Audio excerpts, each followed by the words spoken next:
Good morning, everyone, and thank you for attending. Let's give it 1 to 2 more minutes before we start.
Hello, my name is Young, and I'll be your host for today's webinar on how to protect end-to-end container deployments using NIST Container Security Guide. Today, our presenters will be guest speaker Ted Ritter, CISSP Senior Consultant at CyberEdge Group, and NeuVector's VP of Product Management, Glen Kosaka. On the agenda, they will go over why container security, an overview of the NIST SP 800-190 sections, a detailed review of the most critical container security recommendations, and NeuVector Container Security Platform. At the end of the presentation, we'll open up for Q&A. Okay, Ted, did you want to go ahead and take it from here? Great. Thanks, Young. Thanks very much. Hello, everybody, and welcome. It's great to be here today talking about one of my favorite topics, container security. What we'll be going through today in the presentation is I'm going to do a brief introduction. I'm going to talk a little bit about why is NIST focusing on container security. Talk about NIST lays out pretty much two areas. NIST primarily defines risks, and then NIST defines countermeasures. And we'll go through those and jump into some of the countermeasures in a fair amount of detail. And then as we head toward the end of my presentation, I want to talk about the container lifecycle security, because to me, it's probably one of the most important areas to focus on. And NIST does give this quite a bit of coverage in the NIST 800-190 special publication. And then we'll wrap it up and I'll pass it over to Glen. So with that, let me jump into this. Just a brief introduction about CyberEdge. CyberEdge, founded in 2012, based in Annapolis, Maryland, is the premier research and marketing consulting firm serving the needs of high-tech vendors like NeuVector and service providers. Our mission is to deliver exceptional research and marketing consulting services to high-tech vendors and service providers by engaging with highly qualified and experienced freelance contractors. NIST came out with the 800-190 special publication application container security guide in 2017. One thing to note is this is not a mandatory requirement. Government agencies don't have to comply with this. It is a recommendation from NIST of best practice. And the one point I want to make here is, I don't know how many federal folks are on the call, this actually applies to all organizations. That's the beauty of these kinds of documents, is there's really nothing federal about it. It applies to every organization. And I think that you'll walk away with some valuable insights coming out of this presentation. What I want to do in the presentation itself is we're going to go into the 800-190, and as I talked about, we'll talk about specific countermeasures. and then wrap up with talking about how NIST applies to the continuous integration, continuous deployment pipeline. So why is NIST looking at container security? Really, NIST calls out 3 issues, and these are pretty broad issues. There are plenty of reasons to look into container security, but one of them, the first one NIST mentions, is scale. As we all know, containers are ephemeral, they're immutable, they come and they go, and environments that are deploying containers today can go literally from 10 containers to 1,000 containers in a matter of minutes when there's a spike in load from their customers. So scale is one issue that NIST is concerned about. The second one is automation. And NIST puts it very well. NIST says automation is not just important to deal with the net number of entities, but also how frequently these entities change. So again, it's the amorphous nature and the ephemeral nature of containers, and the fact that they're immutable means that things are coming and going very fast. And automation is actually a huge benefit, but it also can introduce some significant security risks. And then thirdly, NIST talks about central policy management and enforcement. Everything's moving so fast, we need to get a handle on it. And this comes into play with things like centralized policy expression that I'll talk a little bit more in a few minutes, strict enforcement of software management, and the other thing that I think is a little understated actually in the guide, but extremely important, is container security must be policy aware. Policy has to go in before the containers are spun up. There's no question about it. And I'll talk a little bit more about that when we get into the container lifecycle. Everybody loves hamburgers, cheeseburgers, and everybody loves milkshakes. I think that's a generic statement. And the reality is containers and security actually can go together, like having a hamburger or a cheeseburger and a milkshake. Even if it's a vegetarian cheeseburger with soy cheese, it can still be delicious. And NIST recognizes that containers and security actually go together very well.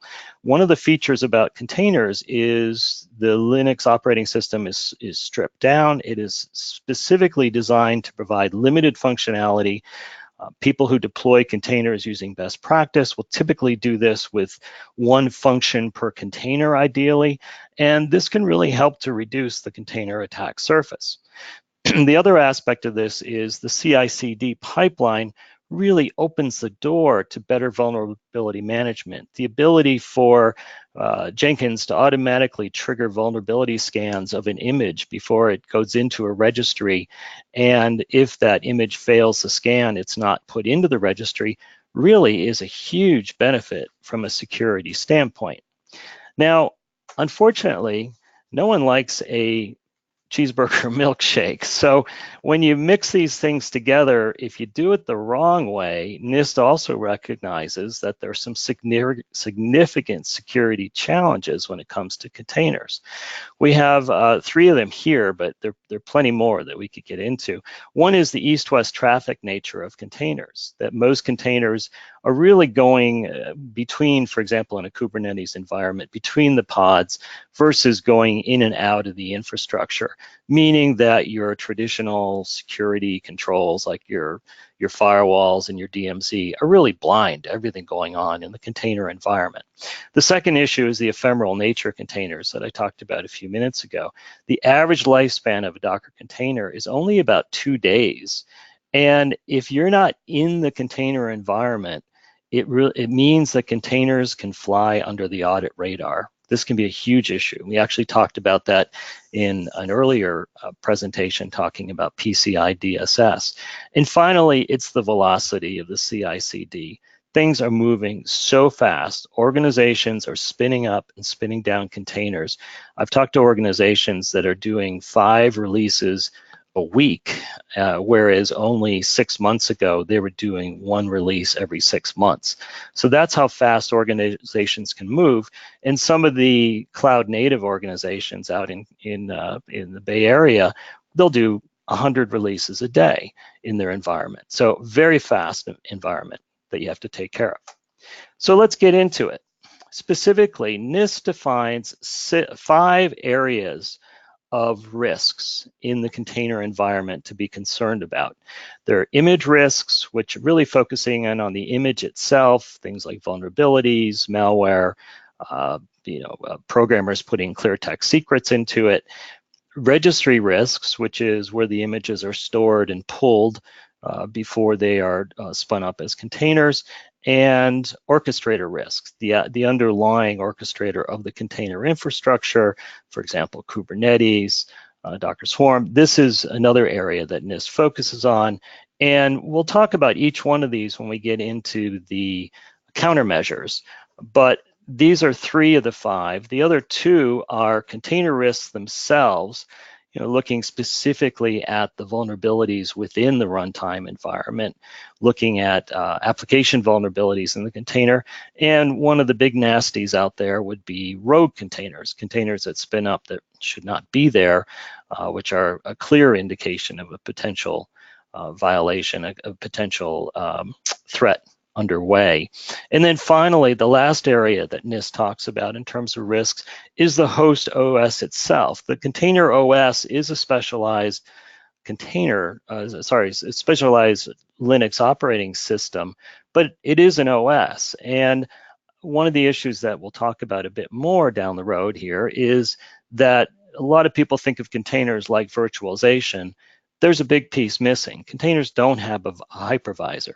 So in a containerized environment, you're dealing with a shared kernel, and escalation within one container, container breakout becomes a much bigger concern as we look at protecting these container environments.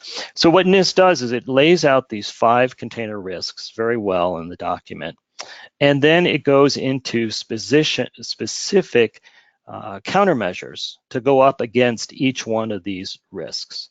And so what I have here is I have in the presentation itself, I've gone through all 5 areas, but for the sake of time, I'm only going to focus on one in each area. But obviously, when you look at the actual presentation as well as the accompanying document from NeuVector, you'll see a lot more detail. So the first area risk, which is image risk, the countermeasures are really focused around addressing vulnerabilities in the container images themselves. So a lot of this has to do with putting into place vulnerability scanners, code scanners, and looking at the actual images as well as the underlying development environment, the IDE, and checking them for vulnerabilities and problems there. This also includes things like developers putting clear text secrets into their images versus using the tools that are provided by the platform providers. The one I wanted to focus on here is image configuration defects 4.1.2. What NIST is really talking about there is the images themselves can have defects. An example is, for example, not having restrictions and allowing images to run at a higher privilege level than it should. Another example would be an image not having SSH locked down, or leaving, I should say, SSH open. So what this comes down to is really enforcing image validation against configuration benchmarks. And one of the things to walk away from on this presentation is to go right to CIS and download their Docker benchmark and their container benchmark guidance, because it is the best guidance out there on how to lock down a container image and protect against these things. One of the things to consider in a container image is there are about 38 Linux capabilities defined that you can set up in a container image. And how you set those really has a huge impact on the security of the container itself. So again, use the CIS benchmark, don't leave SSH open, and also managing to a base image, really locking down the base image. These are all mitigation techniques and countermeasures that you can take to protect the vulnerabilities in the container images themselves. The next area is registry countermeasures. This is protecting the container registry and preventing vulnerable images from either getting into the registry or having an image that's in the registry become stale and vulnerable because it's stale. So this is related to connecting to the registries, and this talks about the stale images in the registries, and this talks about the access control and restricting access to the registries.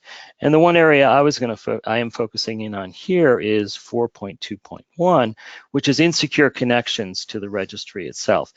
You know, images often contain sensitive information, and this could be personally identifiable, it could be protected health, it could be intellectual property that the organization must protect. And so if you have insecure connections to the registries, you run significant risk of a man-in-the-middle attack intercepting registry communications. This could result in stealing developer and admin credentials, and you can only imagine what happens after that. So the key consideration here from a countermeasure is make sure all connections to the registries are over encrypted channels. Moving along through our risk matrix here, the next one is Orchestrator Countermeasures. So when NIST talks about Orchestrator Countermeasures, it's talking about protecting Orchestrator access and also managing the workload sensitivity of the containers themselves. It's really important to balance and figure out where your containers are running and what the sensitivity of those containers are. So a lot of the emphasis from NIST here is making sure that both on the access side, you're controlling administrative access and blocking unauthorized access, but then on the container workload side, it's making sure that all containers of the same sensitivity stay in the same container network. And I'm going to focus on that here with 4.33, which is poorly separated traffic. What NIST highlights is that in a container infrastructure, traffic is typically routed over virtual overlay networks between nodes, and this is typically encrypted. So the orchestrator manages the network, and this really makes it much harder for security tools to track what's going on. So not only do you need to be in the network, but you have to be extremely orchestrator aware to understand where the traffic's going. And what NIST recommends, which is a very good point, is making sure that you have applications with different sensitivity levels should be running on the same network. So for example, you don't want to have a public-facing web app and your internal medical record application sharing the same virtual network. That would be a real problem and a potential huge risk. This one's a particular concern for PCI DSS, where you want to make sure that all the containers in the cardholder data environment are in the same virtual network and there's nothing else in there. The next area is container countermeasures, and this is addressing the vulnerabilities in the container software, the apps running in the container, and the runtime configuration of the container itself. And again, it's a more focus on vulnerabilities in this area, app vulnerabilities. It's also focused on rogue containers that I mentioned at the beginning, which is a huge concern in any container environment. The one I'm focusing on is 4.4.3 here, which is insecure container runtime configurations. NIST highlights the fact that containers expose a whole ton of options to administrators, and setting these configurations right is really the key to securing the containers. And there are many capabilities should be dropped. I talked earlier about the 38 or so Linux capabilities that are available in your settings, and many of those should be dropped. Containers should certainly not be run in privileged mode. That's one of the things that NIST highlights. And another thing that NIST highlights is containers should not be able to mount to sensitive directories on the host OS. For example, a container should not be able to put files and mount into /etc or /boot on the host OS. And so from a countermeasure standpoint, what you really want to do, again, is automate the compliance with container runtime standards, specifically the CIS benchmark. And I use the word automate intentionally because this has to happen automatically. As the container's moving through the CI/CD pipeline, you've got to be able to run the CIS benchmark against it in a controlled and automated fashion. So if it fails, the container should not go any further down the pipeline. And then, of course, mandatory access control is one of the things that NIST recommends, specifically things like SE Linux and SecComp. Personally, those can add a lot of complexity to your environment. They are great, but you really shouldn't be just solely relying those as your main defense. And last but not least, the host OS countermeasures. So this is looking at the host OS concerns. And again, it gets back to the point I mentioned earlier. Containers are not the same as a virtual infrastructure. And I'm not getting into the differences, but the big missing piece here, of course, is the hypervisor to isolate to the host OS. So the container environment is a shared kernel. And so NIST talks about a number of the countermeasures necessary to help lock down the environment and prevent as much breakout as possible. The one thing I'm going to focus on here is 452, which is the shared kernel. And what NIST talks about is, again, the container OS itself is unique. People they just don't get a generic Linux OS and run it as their container. Containers are specialized. There's Container Linux by CoreOS, there's Project Atomic, Rancher OS, Photon. There are a number of specialized OSs specifically for containers, and they have a much smaller footprint than a general purpose OS. They don't contain the libraries and package managers that allow a general purpose OS to do things like run a database or run a web server. So there already is a lot of lockdown in a containerized OS, and they do provide strong software level resource isolation. But a shared kernel does create a greater attack surface than what we see with a hypervisor, and you need to be concerned about that because containers cannot do the level of isolation that hypervisors can. So the fundamental countermeasure here is make sure you do not mix containerized and non-containerized workloads on the same host. Sounds pretty basic, but there are organizations that are doing that, where they have a full web stack running on the same server that's also running their container infrastructure, and it's just bad practice. So again, there's more detail in the document that you can download and the presentation, but this is just to give you a sense of the scope of the NIST document, the 5 areas that it goes into and risks, the 5 areas of countermeasures. There's one other area that NIST talks about, which is using hardware-based encryption and hardware-based tools. That's not really addressed here, but it is something that NIST does get into. Let's go down the pipeline here. One thing that NIST talks about that doesn't get a whole lot of coverage, which is the container lifecycle security. And I think this quote really is a good quote from NIST. NIST says, organizations that are successful at this transition gain security benefit in being able to respond to vulnerabilities faster with less operational burden than ever before. So what NIST is saying is really calling out the benefits of moving to a continuous integration, continuous deployment pipeline all the way through your full software life cycle, from develop through artifact development, through staging, through production, and the big 3, build, ship, and run. NIST doesn't actually specifically talk about build, ship, and run per se. Actually, they do mention it, but the way NIST lays out the life cycle is a little different than build, shift, and run. But I do want to go through that because I think it's very relevant for this discussion. What NIST does is NIST lays out 5 phases of a container, and so it's essentially the NIST life cycle. And it starts with the initiation phase, and it really maps to the software development life cycle. And what NIST talks about in the initiation phase is this is when your stories and your sprints are being developed. And NIST points out that introducing containers may, as NIST put it, disrupt existing culture and software development methodologies.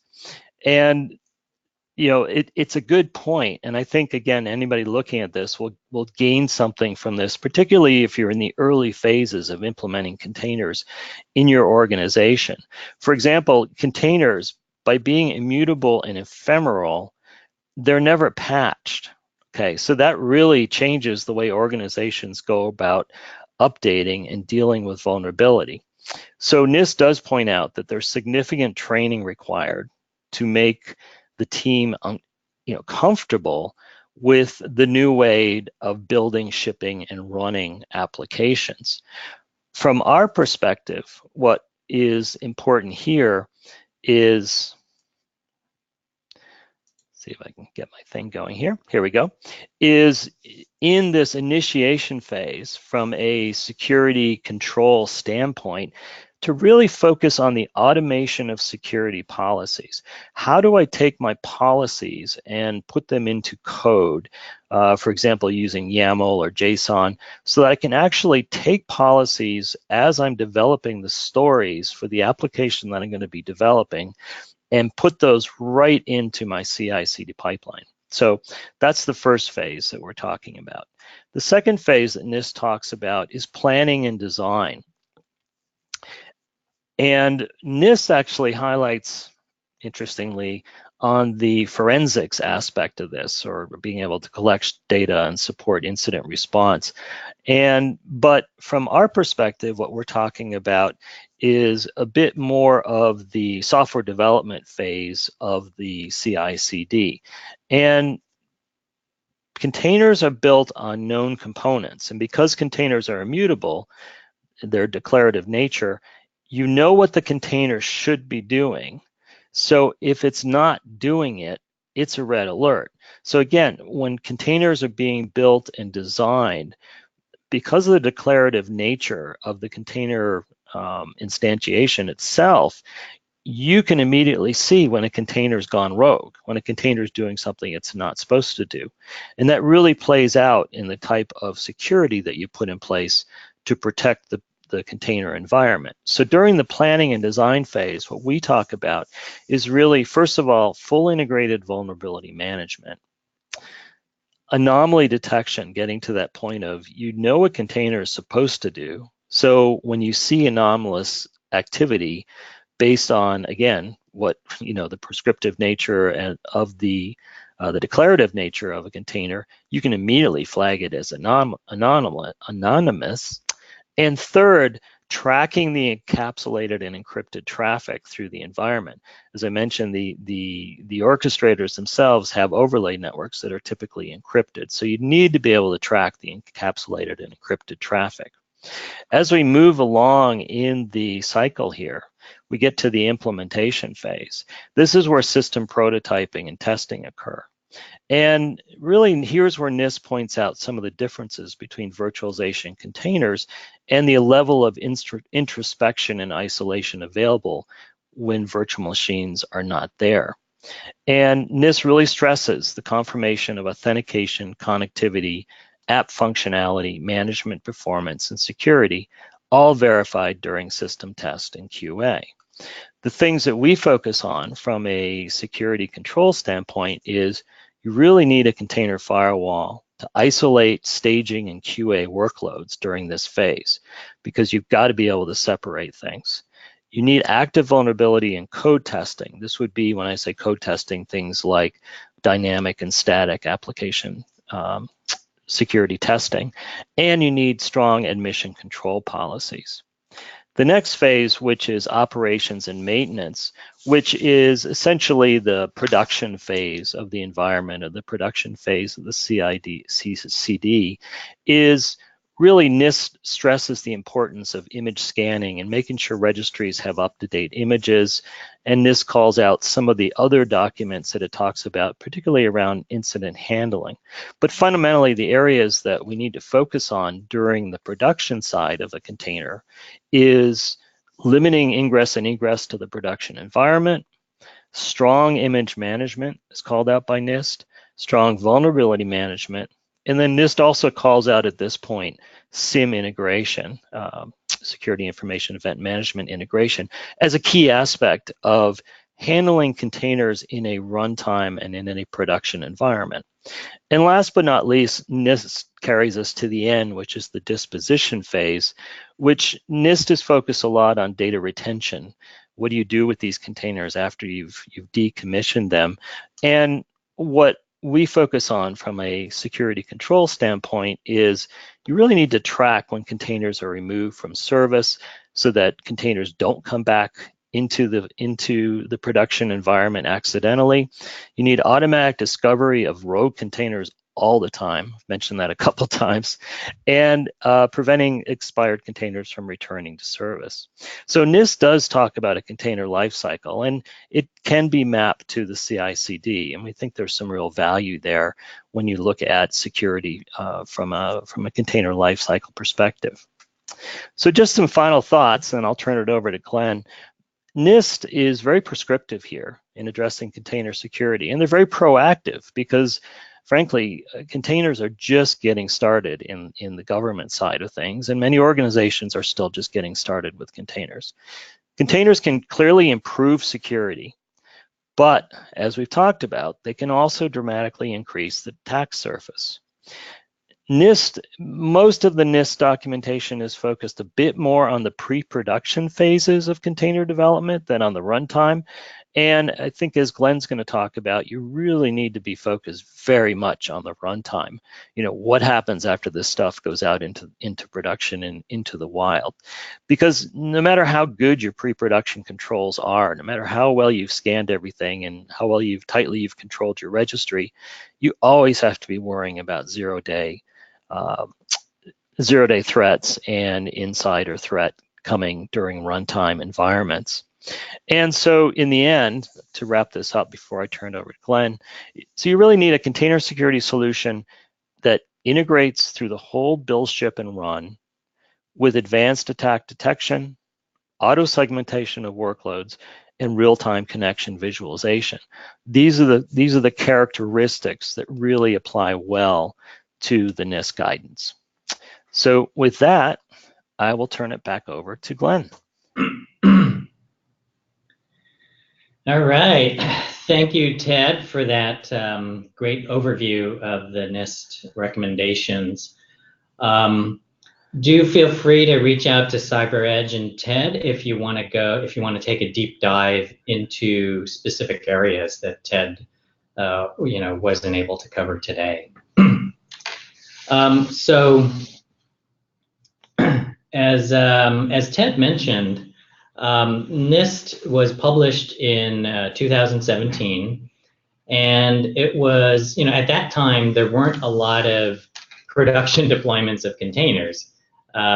So a lot of the effort was focused on developers and the use of open source, and the conversation at the time was how to prevent vulnerable images from getting into production. So vulnerability scanning, admission controls, host lockdown, all of those things. Now that we are actually seeing a lot of production deployments of real business critical applications, I think the focus is starting to shift to be more toward the runtime and to try to understand how to protect the runtime environment. What are the requirements or recommendations there? So what I'm going to cover today is, I'm going to talk about some of the threat vectors that you should be concerned about in your container environment. I'm going to map some of the security controls into the CI/CD pipeline. I'm going to talk a little bit more about automation and possible integration points. As Ted mentioned, as much as you can automate the entire pipeline, you're going to have the ability to then deploy apps faster. I think companies like Google are deploying hundreds of updates per day or per hour even. And then finally, I'll talk about the runtime security requirements as well. So, as Ted mentioned, moving into a containerized environment has different characteristics without a VM-based environment. You're essentially breaking your monolithic app into hundreds of microservices, and so now you have a hyperscale. You could have 100 microservices, each of which has 3 or 4 pods that are serving each microservice. And those have to be able to scale up or scale down, not only within a host, but across hosts and across clusters and eventually across clouds. And each of these pods now has its own IP address and are talking to each other over the network. And so you have an explosion of that east-west traffic. And whereas in the past, you had to be concerned about major ingress or egress points at the gateway, now you have to be concerned about what's happening in the network between those pods. And there's currently, with traditional tools, no visibility into what's happening there. Ted talked about open source vulnerabilities, and don't forget that a lion's share of attacks are unsophisticated or sophisticated insider attacks. It could just be a default password that was left open, and all of a sudden you got crypto mining being installed. Or it could be a more sophisticated phishing attack. So how do we automate security so that the security teams can keep up with the DevOps teams? So first, let's take a look at a typical attack. A typical attack is not a single security event. It's comprised typically of a kill chain. And a kill chain is a series of events that often start with a reconnaissance or an insider phishing attack, followed by the ability to determine what type of weapon can be deployed into that environment, delivery over a network of that, exploitation. Perhaps it's a vulnerability, but it could be just an open console or an app vulnerability that isn't even known at this time. Installation of some data stealing software or malware, connections to command and control, and then finally data exfiltration or stealing. So there are many points in this attack kill chain where you have the opportunity to detect and possibly prevent this from spreading or from even occurring. But first, let's take a look at, what does NIST really talk about in terms of the threat landscape? If you take a look at section 5, the container threat scenario examples, you'll see what I mean when I said that at the time of the publication, NIST was really focused on exploiting vulnerabilities or problems within images. And those could be things like malware in an image or a known vulnerability within an image. But as Ted mentioned, what about zero-day attacks? What about insider attacks? There was some research last year where 75% of attacks are zero-day attacks. And zero-day really means it's exploiting a way in or an application vulnerability that's not really known at the time. It's not published. So, if we take, for example, the critical Kubernetes vulnerability that was disclosed in November, December of last year, there were thousands of Kubernetes clusters that were running for years before that, which could have been exploited before that vulnerability was even discovered.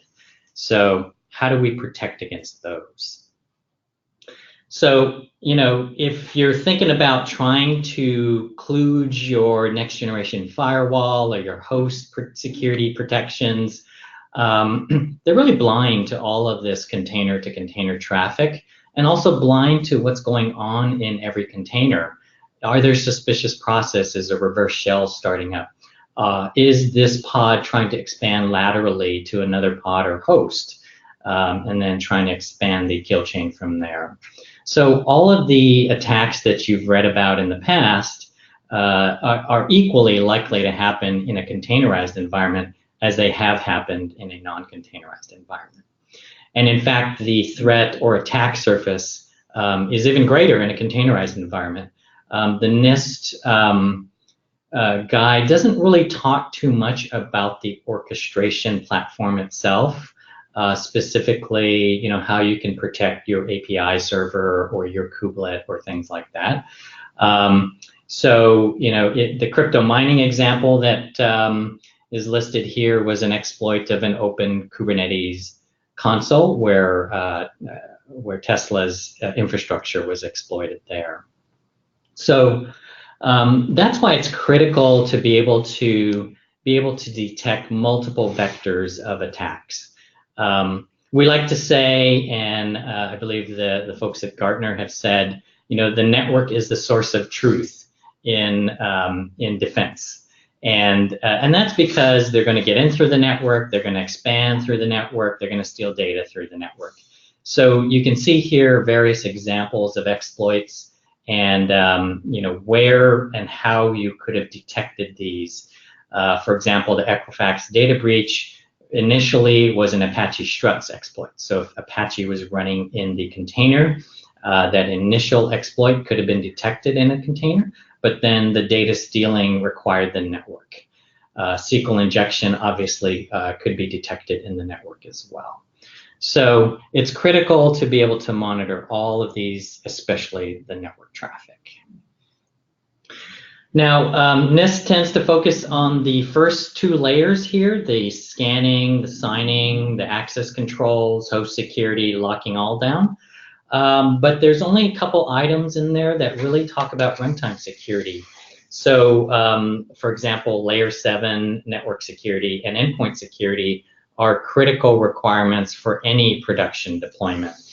NIST has a couple things mentioned, as Ted mentioned, the poorly segmented container traffic. That's one thing you've got to try to watch out for. The other one is unfettered access from containers to outside of the cluster. But it doesn't really go much into detail about recommendations for how to lock down your runtime environment. And no business critical application, whether it's containerized or not, would go into production without a layer 7 firewall as well as endpoint security. So, but those in a containerized environment, those things have to be orchestration and container aware. So that's what NeuVector is. We're a container security platform. We integrate with all of the orchestration tools like Kubernetes and OpenShift and Docker.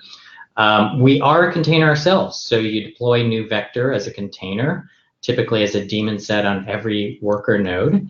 And once we're there, we will be able to inspect the network traffic, inspect the container process and file system activity, and also evaluate your host to make sure that they are not also vulnerability or that there's privilege escalations going on.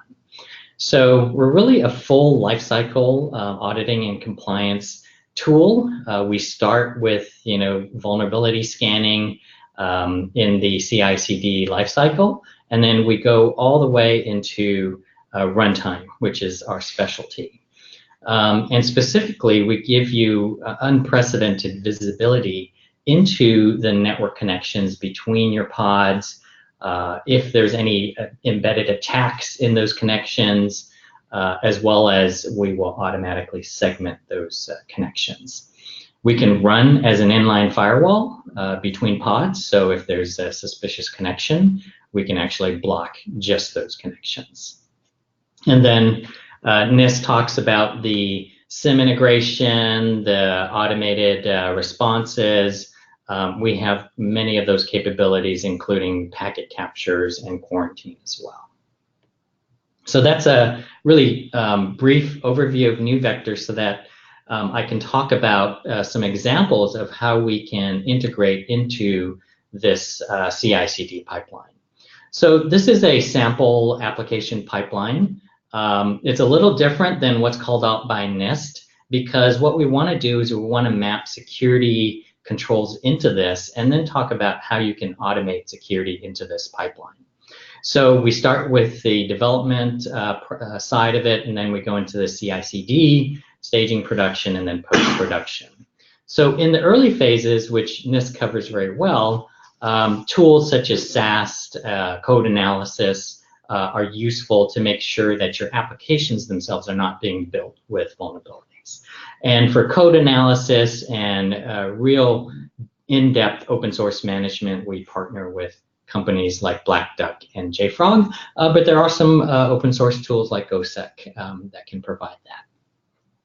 And then there are build and integration tests that need to be created during your build process, and that can do vulnerability scanning and registry scanning as you move down the CI/CD pipeline. So as an example of how NeuVector fits into this pipeline, during that build process, for example, if you're using Jenkins, there's a plugin that can be used, a Jenkins plugin, and during the build process, you can specify that you can fail the build if it has specific vulnerabilities or certain levels of vulnerabilities. And then typically the images, if they pass, will then be pushed into a registry. And at that point, we can also monitor the registries and scan registries and repositories for vulnerabilities as well. So those are two things that can be automated. Tools like OpenShift have great integration and features such as image streams, where if there's any change to an image or a new image is put into that registry, it will actually trigger NeuVector to do that scanning. And then if we take a look at the later stages of the pipeline, we're now getting ready to move this into production. So we'll have a staging environment, production, and then post-production. So in staging, we're going to test out and verify our security policies, set up admission controls and test those out, do another level of scanning, and run some automated app tests as well. In this phase, you can learn, use NeuVector to learn the security policies needed in the production environment, and then automatically import those into production. You can also programmatically stage those policies, essentially defining those like using a YAML file, like you do your application manifests as well. And then once you get into production, here is where either programmatically or through the staging environment integration, you would deploy the security rules to isolate your network connections, make sure your admission controls are in place so no vulnerable images are deployed into production. And then the runtime network security and host container security is going to be critical for detecting those zero-day and insider attacks. Here's where you also will have security monitoring and also potentially things like FluentD and Prometheus for application level monitoring as well. And all of those can feed into your alerting environment. And NeuVector also provides automated responses to be able to actually close the loop so that there can be an immediate reaction and potential stopping of that kill chain that we talked about. So for example, here's an example of if NeuVector detects a violation of a whitelist rule. This pod shouldn't be connecting to another pod using HTTP. Then we are able to detect that network activity, block that connection, initiate a packet capture on that pod to see what's going on there, and then be able to view that in Wireshark. So this really is a complete loop that's going to help not only mitigate immediately an attack, as well as help you with the forensic investigation later on. Another possible action that can be taken is to set up a rule that if there's a file modified within a container, that it's quarantined. So that could be an exploit that's in process. We want to make sure that they're not going to then try to break out. So we're going to quarantine that container, which will block all network connections in or out of that container. And it'll leave it up so that you can do forensic investigation to see exactly how the attacker got in and what actions they took. So we recommend that you take the advice of one of our customers, John Deeming at Experian, that you make sure that you have an in-depth look at what's happening in your container network. As you expand your deployments and you scale up to hundreds or thousands of containers, your network diagram may start to look like this. And so how are you going to see where a kill chain is occurring? We've worked with companies like Experian to give you tools to immediately drill down on specific namespaces that are having security events, isolate those, and then be able to investigate those. Or you can take Gartner's advice to add layer 7 network segmentation for operational containers that require defense in depth. This was in a research report by Gartner Research Director Jörg Fritz, published in August of last year. And in this report, it's really the most comprehensive container security report and analysis of all the vendors like NeuVector in the space. He defines a specific category of container network security that requires comprehensive layer 7 protocol coverage, live network visualization, automated packet capture, and traffic recording, all things that NeuVector provides. So we've been in business for about 3 years. Many customers in the financial services, insurance, public sector. You can see the CDC. We find a lot of public sector, especially public-facing environments, portals and such, are moving rapidly into production containers. And we support and partner with all of the public cloud providers, as well as integrate with all the orchestration platforms. All right, so that's all I had today. You can see the link there to the NeuVector NIST Container Security Guide. That will show you point by point, all of the points that Ted showed. It will show you how NeuVector addresses each of those specific requirements. You can also download that handout through this GoToWebinar handout in your menu there. I believe on the right, you can click on that and download the NeuVector overview as well as the document. And so now we're going to open it up for questions. Young, you want to take it from there? Thank you, Ted, and thank you, Glenn. Let's open up for Q&A, so please write your questions in the chat box below. Okay, so Ted, how does the NIST requirement compare to other standards? For example, PCI. Thanks, Young. It's related, certainly. They're addressing very similar issues. I think the NIST guidance is specifically only looking at containers, whereas PCI is a much broader requirement that only recently started talking about containers. I see PCI as a bit more prescriptive than NIST. NIST tends to be a little more theoretical, but there's definitely a relationship between the two. And you know, I would look at some of the commonalities. You know, clearly one of the big ones being go to CIS, get that benchmark. I mean, they both directly, you know, the CIS benchmark directly applies to PCI compliance, and it directly applies to meeting the NIST guidelines.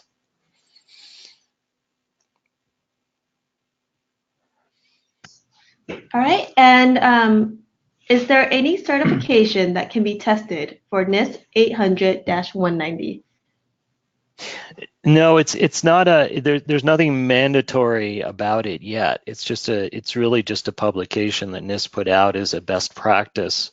There's no there's no authority that goes out and will actually test your container environment against 800-190, and it's not like some of the other NIST areas like 853 controls where you actually do have a standard way of looking at it. It's really a best practice recommendation at this point. Okay, and then there's one, I am interested on how to protect our users from exploiting the system and escalating their privileges. we are a Red Hat group or shop? Yeah, certainly in a runtime environment, we will be able to detect any privilege escalations on the host or within a container. But typically, that's really just the first activity in a kill chain, and then they're going to either try to break out of the container onto the host or try to connect from a container to another container. And so we'd also detect that in the network connections. Ted, do you have anything to add on the host lockdown side? Well, I think as I mentioned, Glenn, earlier, there are there are many parameters that you can use to lock down your container environment. So, very specific capabilities that you can add and drop. But I just would be very careful about that, because the more you try to lock down the containers themselves, the more restrictive the container functionality becomes, and you get to a point where you're basically stopping capability. You're limiting capabilities by manually locking down the containers, as opposed to going with a broader, more automated security control, like what you were talking about doing. Okay. And then Ted, can you explain a little bit more about securing of test data? About test data, I think I assume the question was related to that specifically NIST talks about in one of the stages, the QA and test environment as one of the key areas that you need to control. And so the only thing I would add there is any QA and test environment needs to be 100% isolated from the production environment. And again, the way to do that is with the right security controls in the network itself. Okay. I don't know, Glenn, maybe you have some other thoughts on locking down test data? No, I mean, I'm not sure if it's like test data at rest that needs to be destroyed, or other types of data at rest used in the test environment. But yeah, I mean, all of it needs to be stored properly if it's sensitive data, even in a test environment, encrypted as well. And then any secrets being used, proper secrets management tools should be used as well. Yeah, I was going to mention the secrets management also. That's a huge issue. I mean, it's been a big challenge for developers to deal with that, to go with to actually use the secrets management capabilities of the orchestrators themselves, as opposed to sticking them into variables and other things where you shouldn't be putting this stuff. Okay.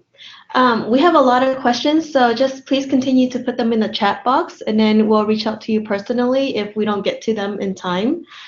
So the next question is, vendor-provided containers are not usually updated. How can one push vendors to take security seriously? I have, for example, a major software vendor for scientific apps who gave me images 3 months old at least, most likely base image vulnerabilities, among others. Yeah, I mean, if you're an organization that is using vendor-supplied container images, of course you need to run those through a vulnerability scanner. But don't forget that that's only going to detect known vulnerabilities, and if it's a custom app, there's no CVEs for those, so they may be vulnerable to exploits in the runtime environment. So that's why, if you are using that in your business critical ecosystem or service, you need that runtime security as well. Okay. And who from major Kubernetes containers vendors are using NeuVector out of the box? OpenShift, Pivotal, Docker? I don't understand the question. I mean, who from container vendors are using OpenShift, Pivotal, Docker? Oh, so we integrate with, and we run on all of those: OpenShift, PKS, Docker EE. We're tightly integrated with them, and we support them and partner with them. Okay, I think that should be our last question for today. We're hitting the top of the hour. So if you have any questions, continue to put them in the chat box and we'll reach out to you personally to answer them. Under handouts, we've added the NIST Security Guide and the NeuVector Overview datasheet for your reference. This webinar was recorded, so a follow-up email with the recording will be sent to you shortly. Okay, thank you everyone for attending. Thank you, Ted. Thank you, Glenn. Great presentation. Thanks everyone for attending. Thank you. All right, thank you. Bye-bye. Bye. Bye.